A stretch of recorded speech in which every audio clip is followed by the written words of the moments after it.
Assalamu alaikum dear students, my name is Hana Shaukat and I am your class 9th chemistry teacher. और आज के इस lecture में हम कंटिन्यू करेंगे हमारे एक्सरसाइज के न्यूमेरिकल्स और इस लेक्चर में हम डिस्कस करेंगे numerical number 4 and numerical number 5. So students, let's solve our numerical number 4 and statement says that a gas occupies a volume of 800 cm cube at 1 atm. When it is allowed to expand up to 1200 centimeter cubes, what will be its pressure in millimeters of mercury? As you can see that in this question there is a relationship between volume and pressure. So हम जानते हैं कि अगर relationship होगा volume और pressure का तो उसमें यूज होगी equation of Boyle's law.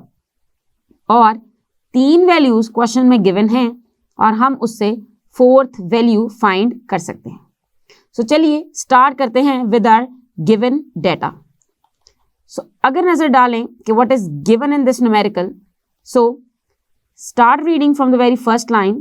उसमें लिखा है कि गैस ऑक्यूपाई करती है वॉल्यूम 800 सेंटीमीटर क्यूब का. So ये होगा हमारा इनिशियल वॉल्यूम यानी कि पहला वॉल्यूम और उसको हम शो करेंगे V1 से.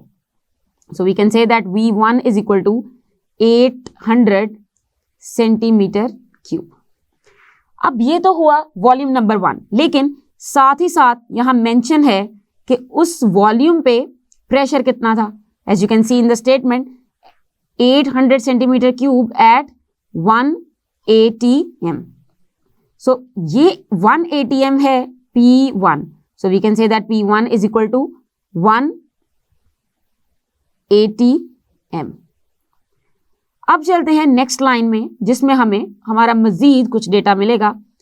When it is allowed to expand up to 1200 centimetre cubes. अब यकीनन ये सेंटीमीटर क्यूब में है तो ये वॉल्यूम होगा, लेकिन ये वॉल्यूम है आफ्टर एक्सपेंशन. तो इस वॉल्यूम को हम कहेंगे V2 which is also called as final volume, यानी कि आफ्टर एक्सपेंशन जो फाइनल वॉल्यूम मिला है वो है 1200 सेंटीमीटर क्यूब. एंड ये word what in this statement is going to tell you that what you have to calculate. So what will be its pressure in millimeter of mercury, यानी कि हमें P2 find करना है और उसका unit होना चाहिए मिलीमीटर ऑफ मर्करी. चलिए ये तो हुआ गिवन डेटा. अब नजर डालते हैं इसके सॉल्यूशन की तरफ. So we can start solution by deciding the equation या फिर formula. In case of laws हम फॉर्मूलाज नहीं लिखते, लॉज के केस में इक्वेशंस होती हैं और हमने इस चैप्टर में 2 लॉज पढ़े हैं, बॉयल्स लॉ और चार्ल्स लॉ. चूंकि रिलेशनशिप है वॉल्यूम और प्रेशर का तो यहां आएगा बॉयल्स लॉ. सो आप स्टार्ट कर सकते हैं यूजिंग द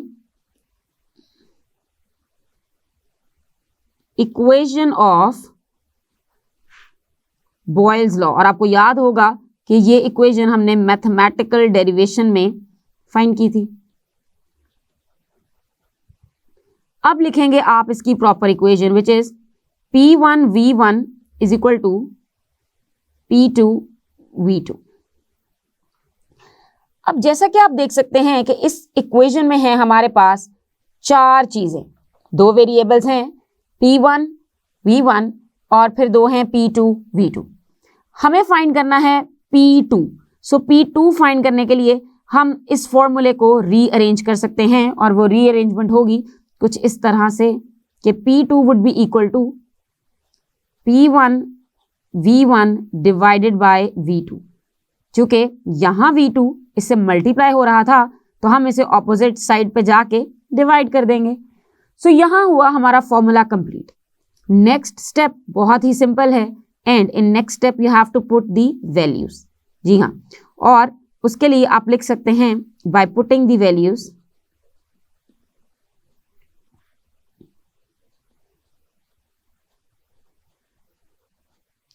और वैल्यूज पुट करने के लिए सिंपल आपको रिक्वायर्ड चीज को एक साइड पे लिखना है and then you can put on your values. P1 की वैल्यू है 1 और V1 की वैल्यू है 800. और अगर बात करें V2 की सो वैल्यू इज 1200. अब अगर इसे सिंप्लीफाई करें सो you will get your answer 0.66। लेकिन चूंकि यहाँ पे जो P1 था, जो प्रेशर था, वो था ATM में, सो जो P2 कैलकुलेट हुआ है वो भी आएगा ATM में। इसका मतलब ये न्यूमेरिकल यहाँ पे खत्म नहीं होगा, क्योंकि you can see in the statement it is given that you have to calculate pressure in millimeters of mercury, और millimeters of mercury में कैलकुलेट करने के लिए हमें यहाँ पे conversion required है। As you know that there are different units of pressure, तो यहाँ हमें उन्हीं units की conversion को यूज करते हुए ATM को कन्वर्ट करना है millimeters of mercury में। और याद रखिए कि अगर आप ये conversion नहीं करेंगे तो आपको कभी भी full marks नहीं मिलेंगे। सो स्टार्ट करते हैं इसकी conversion, and we know that 1 ATM is equal to 760 millimetre of mercury. ये वैल्यू आपको हमेशा याद होनी चाहिए। तो अगर एक ATM में 760 मिलीमीटर ऑफ मर्करी है तो हमारे पास है 0.66 ATM। सो इसको फाइंड करने के लिए हमें सिंपल करनी है मल्टीप्लीकेशन। 760 multiply by 0.66। अगर इन दोनों को हम मल्टीप्लाई करेंगे so we are going to get our answer in millimetre of mercury, mmHg। इसमें हम ऑफ का वर्ड ना भी लिखें तो भी यूनिट कंप्लीट ही रहता है। So when we multiply 760 with 0.66, so we will get our answer 501.6 millimeter of mercury।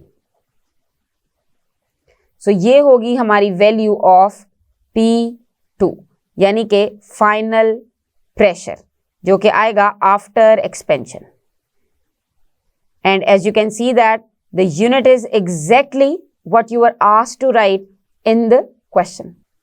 So students, let's solve our next numerical, which is numerical number 5. Statement is, it is desired to increase the volume of a fixed amount of gas from 87.5 to 118 centimeter cube while holding the pressure constant. What would be the final temperature if the initial temperature is 23 degrees Celsius? Now, as you can see that in this question, they have given you the relationship between volume and temperature. और हम जानते हैं कि अगर relationship होगा volume और temperature का तो उसको स्टडी किया जाता है through Charles law.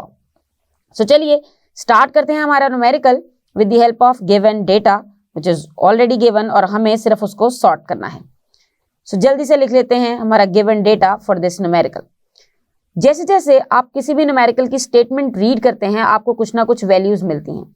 As you can see that in the very first line it's written that increase the volume of a fixed amount of gas from 87.5 to 118, यानी कि पहले वॉल्यूम था 87.5 और फिर हो गया 118, यानी कि हम कह सकते हैं कि V1 जो पहले था वो था 87.5 सेंटीमीटर क्यूब और उसके बाद V2 हुआ 118 सेंटीमीटर क्यूब। अब ये तो वो इंफॉर्मेशन थी जो हमें हमारी पहली लाइन से मिली, और जैसे कि इसमें लिखा है कि होल्डिंग द प्रेशर कांस्टेंट, यानी कि प्रेशर को कांस्टेंट रखा था, वो भी हम चार्ल्स लॉ में ही रखते हैं। अब चलते हैं दूसरी लाइन की तरफ जिससे हो सकता है हमें कुछ मजीद डेटा मिले। What would be the final temperature, यानी कि हमसे पूछा गया है final temperature if the initial temperature is 23 degree Celsius. So हम लिखते हैं हमारा initial temperature which is going to be T1 और वो है 23 डिग्री सेल्सियस।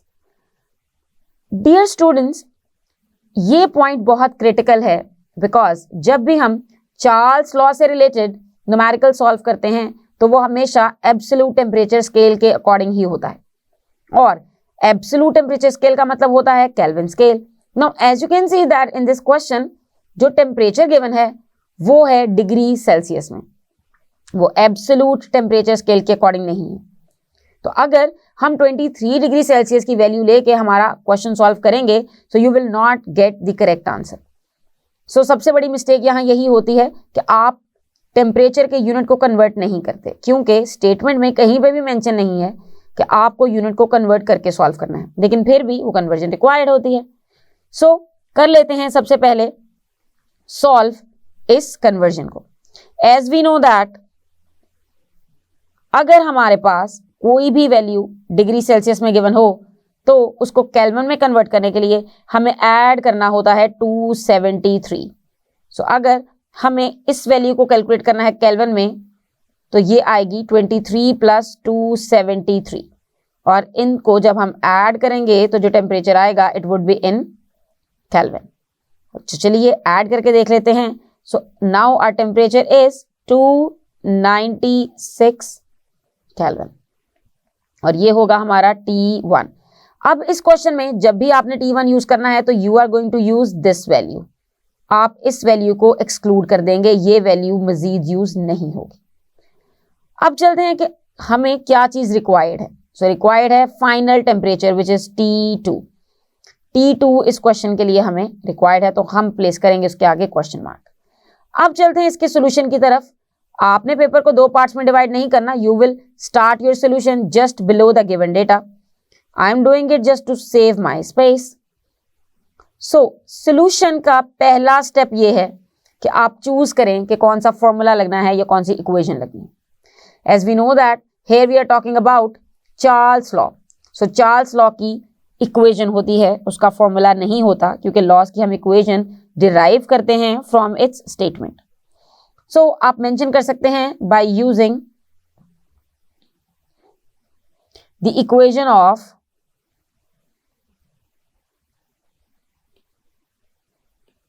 Charles law.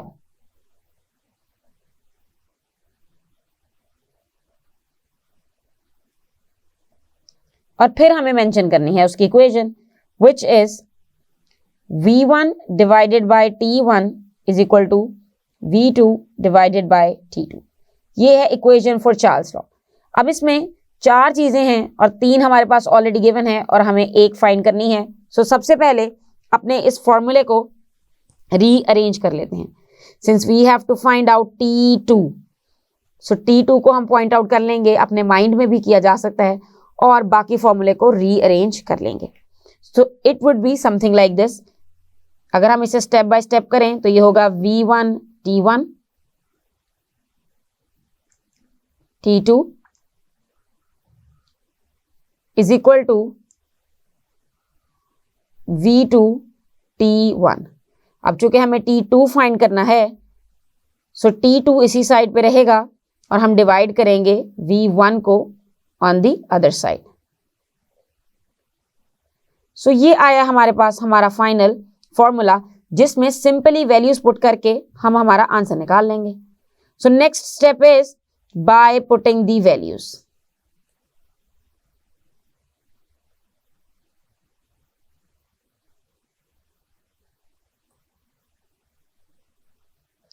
और वैल्यूज हमें पिक करनी है फ्रॉम आवर गिवन डेटा, और गिवन डेटा में हमें जो वैल्यूज गिवन हैं वो हैं for V2 we have 118, for T1 हम यूज करेंगे केल्विन वाली वैल्यू विच इज 296, और V1 के लिए वैल्यू अवेलेबल है 87.5। अब करना कुछ नहीं है, सिंपल मैथ्स की कैलकुलेशंस को यूज करें और अपना आंसर निकाल लें, और ये आंसर आएगा 399 केल्विन। अब ये तो आंसर आया है केल्विन में। अब चूंकि क्वेश्चन में जो टेम्परेचर गिवन था वो था डिग्री सेल्सियस में, तो अगर आप चाहते हैं कि इसको आप डिग्री सेल्सियस में कन्वर्ट करें तो वो भी किया जा सकता है, और डिग्री सेल्सियस में कन्वर्ट करने के लिए आपको सब्ट्रैक्ट करना होगा 273 फ्रॉम 399। लेकिन चूंकि आपको क्वेश्चन में पूछा नहीं गया कि आपको किस यूनिट में आंसर लिखना है, और ये बात हो रही है चार्ल्स लॉ की, so this answer will work. So students, आज के इस लेक्चर में हमने डिस्कस किए हैं न्यूमेरिकल नंबर 4 और 5, जो कि थे रिलेटेड टू बॉयल्स लॉ और चार्ल्स लॉ। हमने देखा है कि किस तरह स्टेप बाय स्टेप स्टेटमेंट को देखते हुए हमें डेटा निकालना है और फिर इक्वेशन को डिसाइड करके उसमें वैल्यूज पुट करके अपना आंसर निकालना है। And specially in Charles law numericals हमें टेम्परेचर को हमेशा केल्विन यूनिट में कन्वर्ट करना है और फिर ही यूज़ करना है। मुझे उम्मीद है कि इस तरह के सारे न्यूमेरिकल्स की कैलकुलेशन में अब आपको कोई मुश्किल नहीं होगी। हम अपने आने वाले लेक्चर्स में मज़ीद कुछ एक्सरसाइज के न्यूमेरिकल्स को डिस्कस करेंगे। तब तक के लिए अपना ख्याल रखिएगा और इन न्यूमेरिकल्स की प्रैक्टिस ज़रूर कीजिएगा। अल्लाह हाफ़िज़।